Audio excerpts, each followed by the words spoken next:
Quando si inizia a giocare con i simulatori di volo e dopo un po' si prende confidenza con i comandi e le meccaniche dell'esperienza simulativa, comincerà a farsi sentire il bisogno dell'utilizzo di una periferica più adatta al di fuori di mouse, tastiera e il classico gamepad, che senza girarci troppo intorno risultano parecchio limitati su titoli come Microsoft Flight Simulator o X-Plane. Ed è qui che subentrano prodotti come il joystick Flight Stick X della Thrustmaster, meglio ancora il Flight Yacht System della Logitech o suoi rivali dal prezzo molto più alto.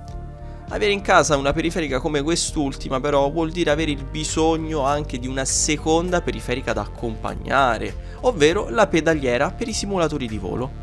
Ed è qui che oggi vi parlo della pedaliera Thrustmaster T-Rudder. Probabilmente la pedaliera con il più alto rapporto qualità-prezzo, soprattutto se la confrontiamo a quella Logitech, che è un prodotto diretto del Flight Yacht System, ma che risulta più costosa rispetto a quella che ho io. Siccome avevo bisogno di una pedaliera non troppo grande, ho optato per questa della Thrustmaster, che risulta più compatta rispetto alla rivale Logitech, che è un bel po' più grande. Prima di entrare nei dettagli però parliamo brevemente delle funzioni di una pedaliera di volo per chi ancora non ne sa molto. La pedaliera negli aerei viene usata sia a terra attraverso il rotino anteriore dell'aereo, che ci permette quindi di muoverci sulla pista e cambiare direzione, ed in volo attraverso il timone, che permette di compensare le forze che si producono durante la virata. Ha quindi la funzione di controllare l'imbardata. Quello che vedete su schermo è un esempio. Non dimentichiamoci inoltre dei freni, che sono presenti sulla stessa pedaliera ed attivabili premendo sulle punte del pedale. Ogni pedale quindi ha un proprio freno, attivabile o singolarmente o insieme, quindi il pedale di destra permette di controllare il freno destro, mentre quello di sinistra viceversa. Invece, per ottenere il movimento del ruotino o del timone, dobbiamo far scorrere uno dei pedali verso il basso o l'alto a seconda della direzione desiderata.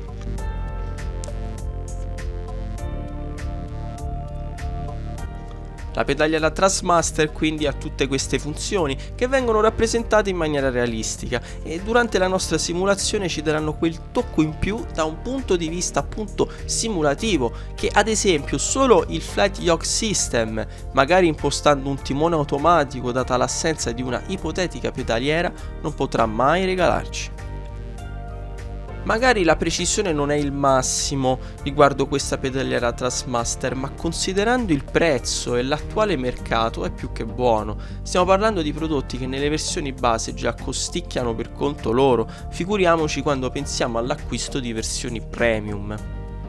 Questa pedaliera di fatto, essendo una low budget, ha un look parecchio plasticoso, ma la vita ci insegna che l'aspetto non è tutto. Di fatto, nonostante il materiale non risulti molto attraente, la sua durata e durezza generale è alta e ammetto che all'acquisto mi aspettavo un prodotto più fragilino, cosa che in realtà è l'esatto opposto. Comunque, lo scorrimento dei pedali è un lavoro che viene svolto dalle 4 rotaie in alluminio industriale che permettono una liscia scorrevolezza appunto, senza alcun intoppo o blocco. Il ricentraggio dei pedali è chiaramente automatico.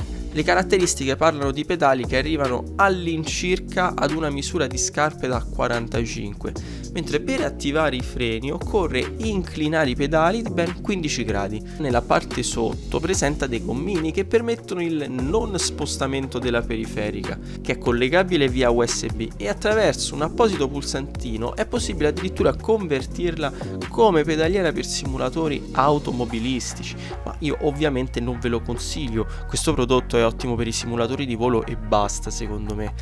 Concludo il video dicendo che se proprio non volete acquistare la pedaliera di volo, ma magari avete già una pedaliera per i simulatori a 4 ruote, allora vi lascio al mio tutorial che permette di convertire quest'ultima pedaliera in un timone virtuale dell'aereo. Un saluto dal mondo dei simulatori. Ciao a tutti!